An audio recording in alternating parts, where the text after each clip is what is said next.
ҳавошиносон Русия мегӯянд барфе ки дар Москав боридааст то кунун дар пойтахт мушоҳида нашуда буд. ба гуфтаи онҳо дар Москав дар як шабонарӯз 64 сантиметр ва бештар аз меъёри моҳона барф боридааст. дар натиҷаи барфи зиёд 2000 дарахт шикаст ва парвози 150 ҳавопаймо ба таъхир андохта шуд. ба гуфтаи мақомот дар пайи афтодани дарахт ва канда шудани ноқили барқ 1 нафар ҳалок шудааст, 5 нафари дигар осеб диданд.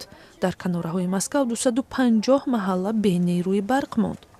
барои поксозии кӯчаҳо хадамоти коммуналӣ ҳазорон нафарро сафарбар кардааст, вале онҳо ҳам наметавонанд сари вақт барфро аз роҳҳо бардоранд. мошинҳои зиёд дар пойтахти Русия танба шуданд. бо вуҷуди ин ҳам баъзеҳо хушҳоланд.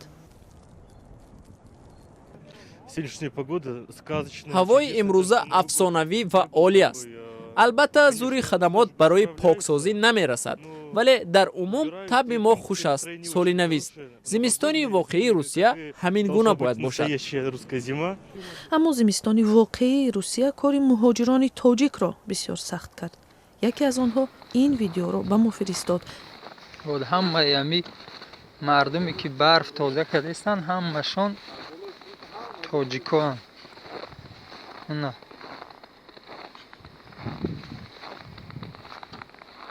ин раҳоя саҳар хати трактирро руфтанд я нимколону камазо хати мебаранд ҳаргуҷо мепартанд.